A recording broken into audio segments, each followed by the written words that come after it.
Sarah, thank you for coming. Janet, thank you for helping me in translation. I talk about the statistics for consume opioid. Good morning. Bienvenida Sara y Janet.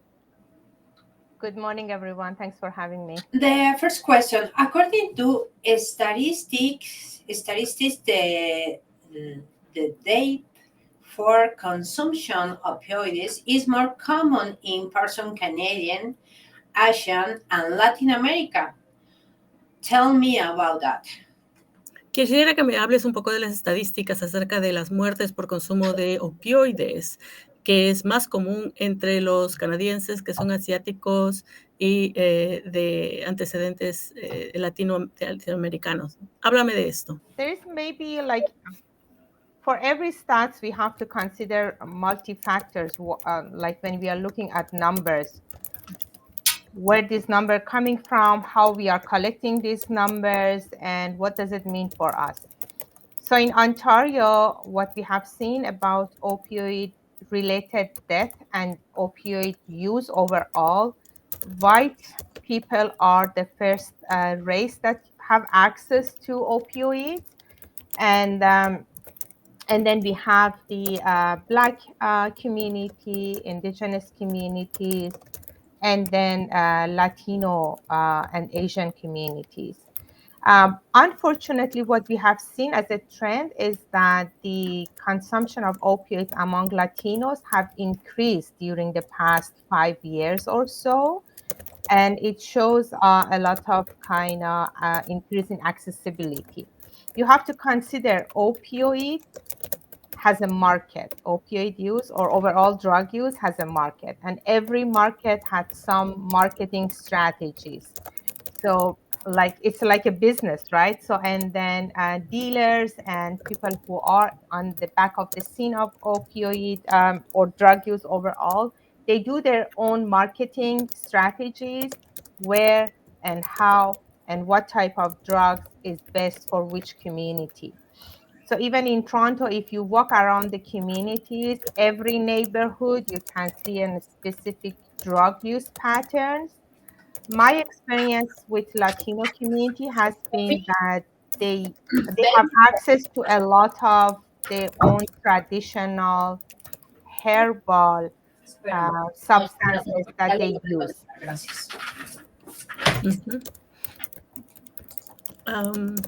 Let me answer up to this point. Mira, hay que tener en consideración que para cada estadística hay muchos factores.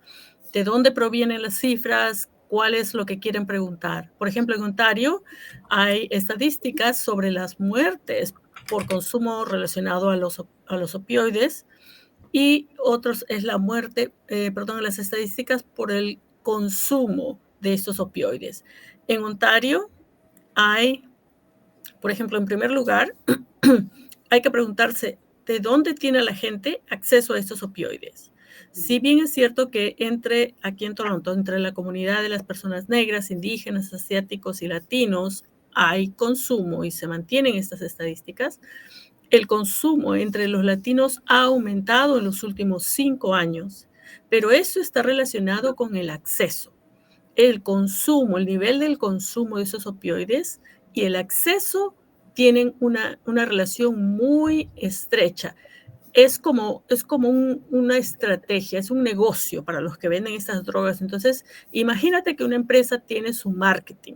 Entonces, ellos van a hacer su estrategia de decir, ¿dónde voy a vender estas drogas? ¿Cómo las voy a vender? ¿Cómo voy a hacer publicidad de que tienen que comprar las drogas que yo estoy vendiendo? Entonces, si vamos a ver los diferentes barrios de Toronto, en cada uno de estos barrios podemos no solamente ver que las estadísticas son diferentes para qué tipo de drogas se consumen, sino también el tipo de cómo se hace este marketing para ellos. Yeah, and I also want to add that also that not every stats that we have are perfect and telling the truth, because as I said, the way we collect data may not kind of apply for everyone. For example, we may not have questionnaires to get the regional ethnicity of people who are using drugs. And then like being Latino doesn't necessarily mean that you're not white. You may be white and Latino. So these are the like intersectionalities that we are not able to capture in our data. So not necessarily every stats that are out there is telling the whole of the truth.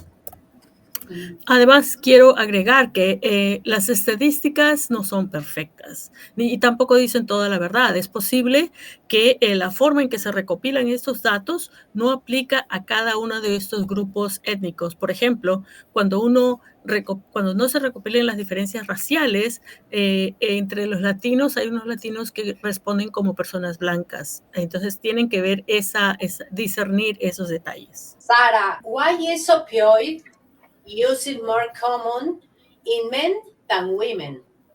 Sara, ¿nos puedes decir por qué el consumo de opioides es mayor entre hombres que en mujeres?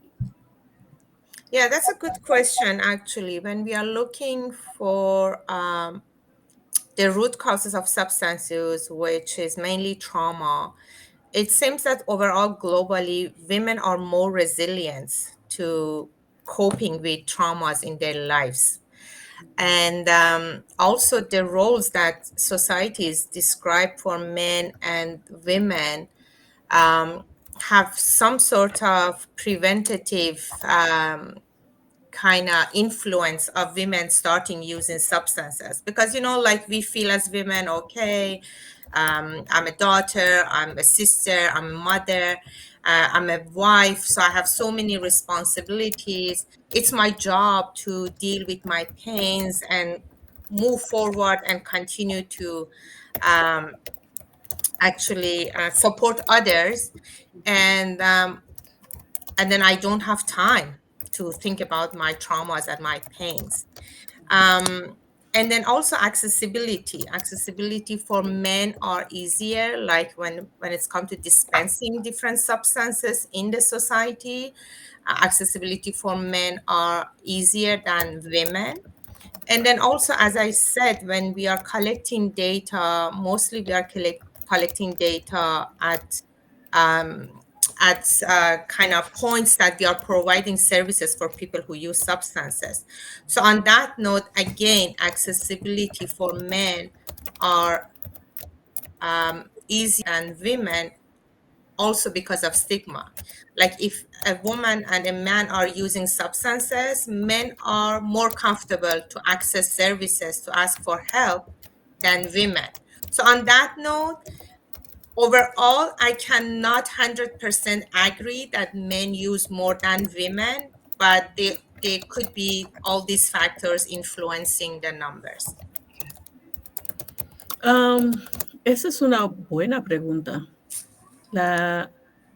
Como les había dicho, que es cierto que los hombres y mujeres consumen alcohol, pero en el caso de las mujeres, por ejemplo, ellas tienen que lidiar con el trauma.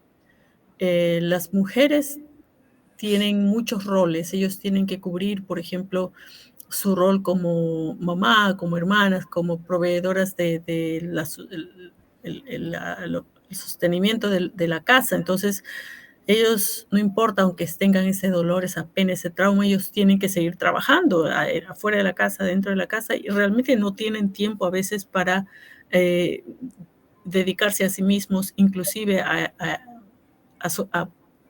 aplacar su dolor.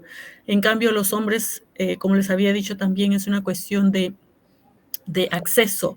Hay hombres para quienes es más fácil salir a la calle, no importa dónde vayan, y conseguir las drogas, ¿no? Entonces, esos son dos aspectos. También les había mencionado que las estadísticas, por ejemplo, muestran los números según cómo ellos lo recolecten. A veces lo que ellos hacen es ir a las agencias como la mía, donde ofrecemos servicios, y por lo tanto ellos ven que hay más hombres que reciben esos servicios. ¿Por qué? Porque para muchos hombres se sienten más cómodos aceptar su adicción, ir a pedir servicios. El estigma de adicción entre los hombres es menos que el estigma entre las mujeres. Pero realmente yo no les puedo decir a ciencia cierta de que hay más uso entre hombres que mujeres, porque como les digo, las estadísticas no necesariamente cuentan a todos, ni todos cuentan en esas estadísticas. Deaths for opioid use continue to be higher than from alcohol or other substance use. El uso, las muertes por uso de opioides siguen siendo más que las muertes por uso de alcohol, por ejemplo. ¿Qué nos puedes decir? Yeah, so I have to mention several factors here when it's come to death related to substance use. Opioids kind of reduce the lifespan of a person in a faster mode than alcohol. So, like a person can be an alcohol user and then live 20 years longer than an opioid user. That's how we see that, okay, opiate deaths are higher than alcohol, but not necessary. The numbers of alcohol use are still also high, and the death related and overall the health cost related to alcohol is still globally and also here in Ontario the highest number that the government and the society are paying for actually health related issues to alcohol consumptions. But as I said, because opioid is a substance that in recent markets has the ability to be mixed with other substances like benzo, which which is very lethal, and then we don't have much options and time to process helping the person being under overdose. That's why we see higher number of overdose or death related to opioid. That's for sure one reason that we have to think about that. But also we have to think about when it comes to a mixed usage of different substances, like you use opioid and then alcohol, you are maximizing the risk for dying out of both. And then usually when in these circumstances, what happens, the person who unfortunately has died from a mixture of all these substances together will ultimately be accounted as an opioid use death, because that's the fastest reason to get that person to that death. So all I'm trying to say is that we shouldn't underestimate the risk of alcohol, but opioid still is a crisis for us. Cuando hablamos, lo que les debo mencionar son varios factores acerca del uso de las sustancias. En principio, los opioides reducen la esperanza de vida más que el alcohol. Lo que les puedo decir es, una persona que consume alcohol vive 20 años más que una persona que consuma opiáceos o opioides, ¿no? Además, el costo de los problemas, para tratar los problemas relacionados con salud, cuando una persona consume alcohol, esos costos de salud son muchísimos más mayores, no solamente a nivel mundial, sino aquí también en Ontario, pero debido a que ellos consumen alcohol y viven como que no hacen mucha noticia, ¿no? Entonces, hay otro factor, y es que debido a que las personas que consumen opioides también consumen alcohol, entonces tienen ese doble riesgo. Y las personas que consumen opioides, cuando compran una sustancia que viene mezclada con benzodiazepinas, por ejemplo, eso lo hace letal. Y cuando esa persona muere, las estadísticas lo que cuentan es esa muerte como por uso de opioides, aunque la persona también ha utilizado alcohol, no lo cuentan de esa manera, ¿no? Entonces, no es de que el alcohol sea una droga menos peligrosa, sino que se reporta como como con menos frecuencia, pero el alcohol, lo que quiero es, con mi mensaje, es de que no tomen el alcohol como una droga benigna, porque no lo es. Sarah, deaths from substance use were recently commemorated worldwide. How to prevent more deaths for substance use? Sara, hace poco que se conmemoró las muertes por uso de sustancias. ¿Cómo podemos prevenir estas muertes por las personas que utilicen diferentes tipos de sustancias?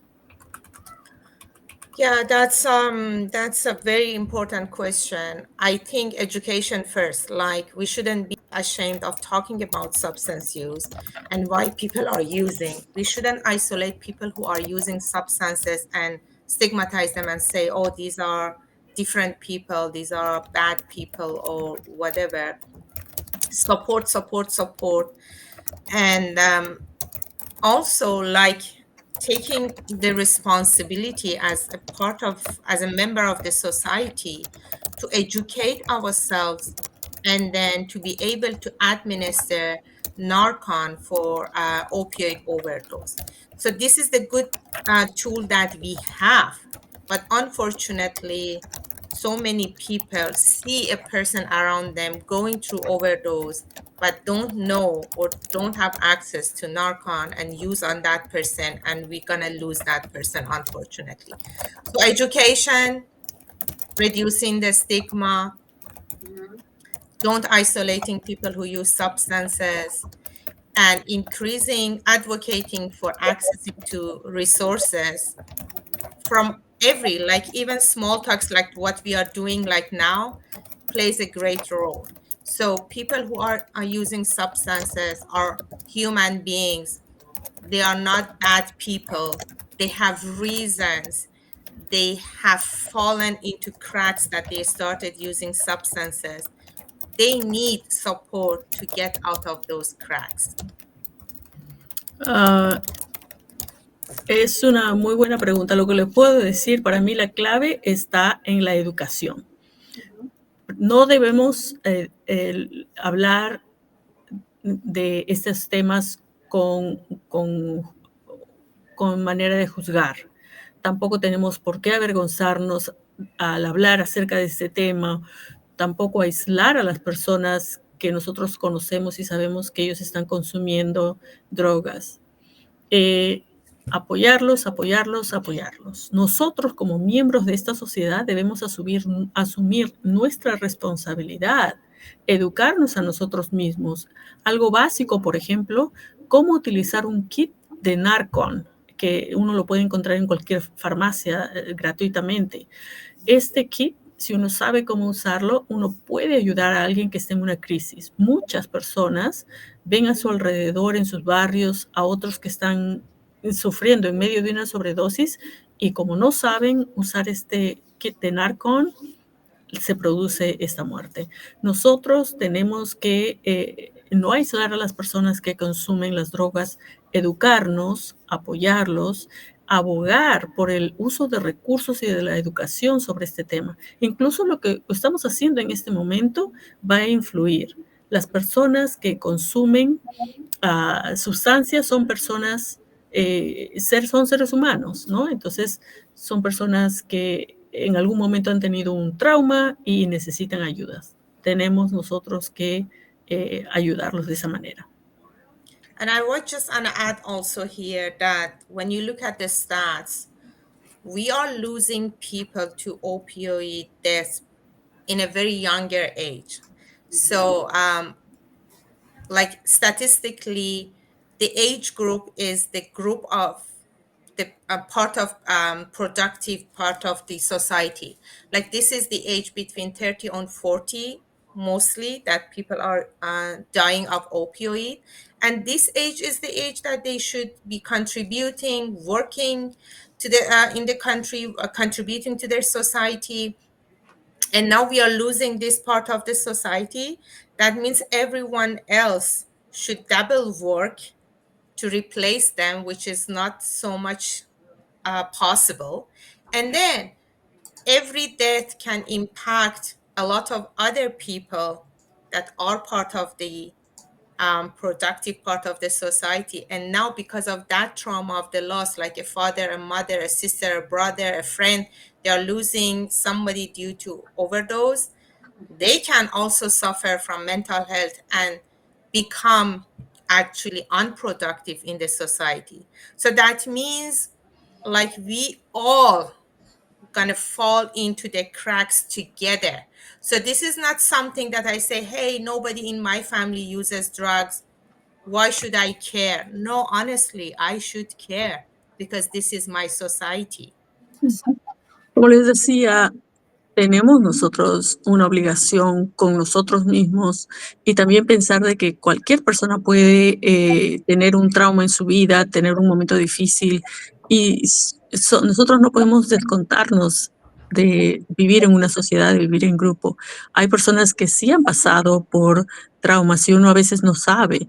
Entonces esa persona que nosotros escuchamos en las noticias es el hermano de alguien, es el padre de alguien, es la madre de alguien. Entonces, nosotros tenemos esa responsabilidad moral y como miembros de esta sociedad de saber y tener que ayudar a las personas. Sarah, it's a pleasure have you hoy en Toronto. I see you in 15 days. Sure. Sara, como siempre es un placer tenerte hoy en Toronto y nos vamos a ver en 15 días. Thank you so much for having me. I wish you every day a happy, very nice day. Thank you. Gracias a ustedes y les deseo un feliz día todos los días.